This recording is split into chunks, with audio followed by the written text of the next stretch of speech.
മലയാളികൾക്ക് പൊതുവെ ഇഷ്ടപ്പെടാത്ത ഒരുതരം സിനിമയുണ്ട്. ഒരു പ്രത്യേക ജോൺറയിൽപ്പെട്ട സിനിമകളാണത്. ഏത് ടൈപ്പ് സിനിമകളാണതെന്ന് ഊഹിക്കാവോ? ഹൊറർ ആണോ? അല്ല. ഹൊറർ സിനിമകളിൽ യക്ഷികളൊന്നും ഇല്ലെങ്കിൽ പോലും നമ്മൾ കണ്ടു വിജയിപ്പിക്കാറുണ്ട്. പിന്നെ ത്രില്ലർ സിനിമകളുടെ കാര്യമാണെങ്കിൽ പറയുകയും വേണ്ട. നമ്മളെല്ലാം ഒടുക്കത്തെ ത്രില്ലർ ഫാൻസ് ആണ്. വേറെ എന്താണ് കോമഡി മൂവി? അതുമല്ല. Family drama, revenge drama, crime drama, fantasy movie, ഇതൊന്നുമല്ല മലയാളികൾക്ക് ഇഷ്ടപ്പെടാത്ത ആ ജോൺറ.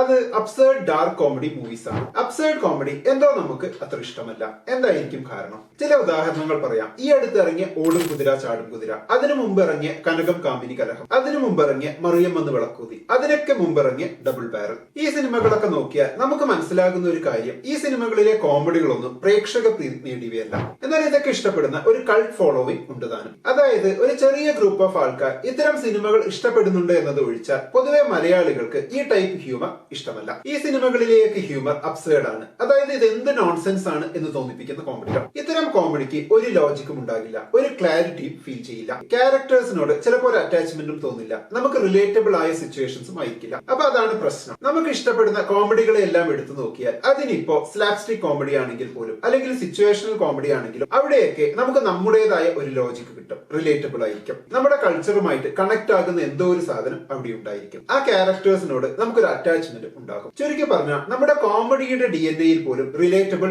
റിയലിസ്റ്റിക് എന്നീ സംഭവങ്ങളുണ്ട്. അതില്ലാതെ നമുക്ക് പിടിക്കില്ല. ഉദാഹരണത്തിന് തേങ്ങ ഉടക്കി സ്വാമി എന്ന് പറയുന്ന കോമഡി രംഗം നമുക്ക് എവിടെയൊക്കെ റിലേറ്റബിൾ ആണ്, കഥാപാത്രങ്ങളോട് അറ്റാച്ച്ഡ് ആണ്, നമ്മുടെ കൾച്ചറിനോട് അറ്റാച്ച്ഡ് ആണ്. അതേസമയം ഡബിൾ ബാരൽ, കനകം കാമിനി കലഹം, ഇതിലെയൊക്കെ കോമഡി കഥാപാത്രങ്ങളിൽ നിന്ന് ഡിറ്റാച്ച്ഡ് ആയി അവരുടെ കഷ്ടപ്പാടിനെ കോമഡിയായി കാണാൻ കഴിഞ്ഞാൽ മാത്രം തോന്നുന്ന കോമഡികളാണ്. ഇതിനർത്ഥം എല്ലാ ഡാർക്ക് കോമഡിയും നമുക്ക് അലർജി ആണെന്നല്ല. സംഭവം ഡാർക്ക് ആണെങ്കിലും നമ്മുടെ ചില സംഭവങ്ങളുമായി റിലേറ്റ് ചെയ്യാൻ കഴിഞ്ഞാൽ നമുക്ക് ഇഷ്ടപ്പെടും. ജോജിയിലെ കോമഡികൾ അതിനുദാഹരണമാണ്. ഡാർക്ക് കോമഡി ആണെങ്കിലും നമുക്ക് റിലേറ്റ് ചെയ്യാൻ പറ്റുന്ന കഥാപാത്രങ്ങളും സന്ദർഭങ്ങളുമാണ്. പൊതുവെ ഡാർക്ക് കോമഡിയേക്കാൾ അബ്സേർഡ് കോമഡിയോടാണ് നമുക്ക് കൂടുതൽ അലർജി. ഓവർ ദ ടോപ്പ് ക്യാരക്ടേഴ്സിനെയും അൺറിയൽ സിറ്റുവേഷൻസിനെയും കാർട്ടൂണിഷ് ടൈപ്പ് വയലൻസിനെയും ഒക്കെ ആക്സെപ്റ്റ് ചെയ്യാൻ മലയാളി ഭൂരിപക്ഷത്തിന് ഇപ്പോഴും എവിടെയോ ഒരു തടസ്സമുണ്ട്. ഒരു പക്ഷേ അതിനൊരു അപവാദം ഈ അടുത്തിറങ്ങിയ ആവേശം എന്ന സിനിമയാണ്. എന്നാൽ ആഴത്തിൽ നോക്കിയാൽ ആവേശവും നമ്മളെ ഇഷ്ടപ്പെടുത്തുന്നത് മെയിൻ ക്യാരക്ടേഴ്സിനോട് നമുക്ക് എംപതൈസ് ചെയ്യാൻ കഴിയുന്നത് കൊണ്ടാണ് എന്ന് മനസ്സിലാകും. ഓടും കുതിര ചാടും കുതിര, കനകം കാമിനി കലഹം, മറിയം വന്ന് വിളക്കൂതി, ഡബിൾ ബാരലൊക്കെ ഭൂരിപക്ഷത്തിന് പിടിക്കാതെ പോയതും ഒരു ക്യാരക്ടറിനോട് അറ്റാച്ച്ഡ് ആകാൻ പറ്റാത്തത് കൊണ്ടായിരിക്കാം. അപ്പൊ ഇനി അങ്ങോട്ടും നമുക്ക് അബ്സേർഡ് കോമഡി അലർജിയായി തുടരുമോ? കഥാപാത്രങ്ങളോട് ഡിറ്റാച്ച്ഡ് ആയി കോമഡി ആസ്വദിക്കാൻ നമുക്ക് ഇനിയും പറ്റില്ലേ?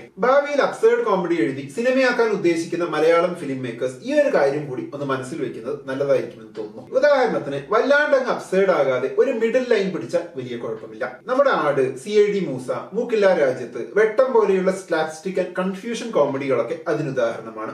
ഇതിന് ആടും വെട്ടവും ഇറങ്ങിയപ്പോൾ നമ്മൾ പൊട്ടിച്ചെങ്കിലും ഇപ്പൊ എല്ലാവർക്കും നല്ല അഭിപ്രായമാണ്. ഈ ആടൊക്കെ പൊട്ടാനുള്ള ഒരു കാരണവും നമ്മുടെ ഈ ലോജിക് ആൻഡ് റിയലിസം ഇതിനോടൊക്കെയുള്ള കടുംപിടുത്തം കാരണമാണ് തോന്നിയിട്ടുണ്ട്. അപ്പൊ പിന്നെ അബ്സേർഡ് കോമഡികളുടെ കാര്യം പറയേണ്ടതില്ലല്ലോ. ഇതിലെ ഒരു കോമഡി എന്താണെന്ന് വെച്ചാൽ പലപ്പോഴും വിദേശ ഭാഷയിൽ ഇത്തരം കോമഡികൾ നല്ല രീതിയിൽ ആസ്വദിക്കുന്നവർക്ക് വരെ മലയാളത്തിൽ ഇങ്ങനെ കാണുമ്പോൾ അയ്യേ എന്നൊരു തോന്നലുണ്ടാകുന്നു എന്നതാണ്. മലയാളി പ്രേക്ഷകരുടെ ഈ ഒരു കടുംപിടുത്തം കാരണം ചില ഗുണങ്ങളുമുണ്ട്. അതിലൊന്ന്, തമിഴിലും തെലുങ്കിലും വിജയിക്കുന്ന നായകനെ ദൈവമായി ആഘോഷിച്ചു വരുന്ന കത്തി മാസ് സിനിമകൾ നമ്മൾ അങ്ങനെ മലയാളത്തിൽ ആക്സെപ്റ്റ് ചെയ്യാറില്ല എന്നതാണ്. എന്നാൽ അതിന്റെ ഒരു പ്രശ്നം എന്നതുപോലെ ഈ അബ്സേർഡ് കോമഡി പിന്നെ നിത്യജീവിതത്തിൽ നടക്കുന്ന എന്നാൽ വല്ലാതെ ലോജിക് വിട്ടുപോകുന്നു എന്ന് നമുക്ക് തോന്നുന്ന സിനിമകളെ നമ്മൾ ആക്സെപ്റ്റ് ചെയ്യാറില്ല. ഉദാഹരണത്തിന് രജനീകാന്തിന്റെ തമിഴ് ഹിറ്റ് സിനിമയായ അരുണാചലം ഇതിന് പറ്റിയ നല്ലൊരു കേസ് സ്റ്റഡിയായി എനിക്ക് തോന്നിയിട്ടുണ്ട്. ഗ്രാമം വിട്ട് അവിചാരിതമായി നഗരത്തിലെത്തുന്ന ഒരാൾ പെട്ടെന്ന് അറിയുന്നു അയാളുടെ മരിച്ചുപോയ അച്ഛൻ ആ നഗരത്തിലെ ഏറ്റവും വലിയ പണക്കാരിൽ ഒരാളാണെന്ന്. എന്നാൽ ബുദ്ധിമാനായ അച്ഛൻ തന്റെ അവകാശിക്ക് തന്റെ ഈ സ്വത്ത് കിട്ടണമെങ്കിൽ ഒരു കണ്ടീഷൻ വെച്ചിട്ടുണ്ട്. അത് എത്രയോ കോടി പണം ഈ അവകാശി ഇത്ര ദിവസത്തിനുള്ളിൽ തീർത്ത് കാണിക്കണം എന്നതാണ്. ഒരച്ഛനും ഇങ്ങനെ ഒരു കണ്ടീഷൻ വെക്കാനുള്ള സാധ്യതയില്ല. പക്ഷെ കോപ്പി അടിച്ചതാണോ എന്നറിയില്ല, കഥ ഇൻട്രസ്റ്റിംഗ് ആണ്. തമിഴിൽ അത് ഹിറ്റായി. എന്നാൽ മലയാളത്തിൽ ലോജിക് വിട്ടു പോകുന്ന അങ്ങനെ ഒരു കഥ ആളുകൾ അക്സെപ്റ്റ് ചെയ്യുമോ എന്ന് എനിക്ക് സംശയമുണ്ട്. നമ്മുടെ കാലങ്ങളായുള്ള സിനിമകളും കാഴ്ചയും ജീവിതവും ഒക്കെ നമ്മുടെ സിനിമാ സ്വാധീനത്തെയും ഒരു പ്രത്യേക രീതിയിലാക്കിയിട്ടുണ്ട് എന്ന് തോന്നുന്നു. അപ്പൊ എന്താണ് നമ്മുടെ കോമഡി ആസ്വാദനത്തിലെ ഈ ഒരു പ്രത്യേകതയെ കുറിച്ച് നിങ്ങൾക്ക് പറയാനുള്ളത്? കമന്റ് ബോക്സിൽ എഴുതുമല്ലോ. നമുക്ക് അടുത്ത വീഡിയോയിൽ വീണ്ടും കാണാം.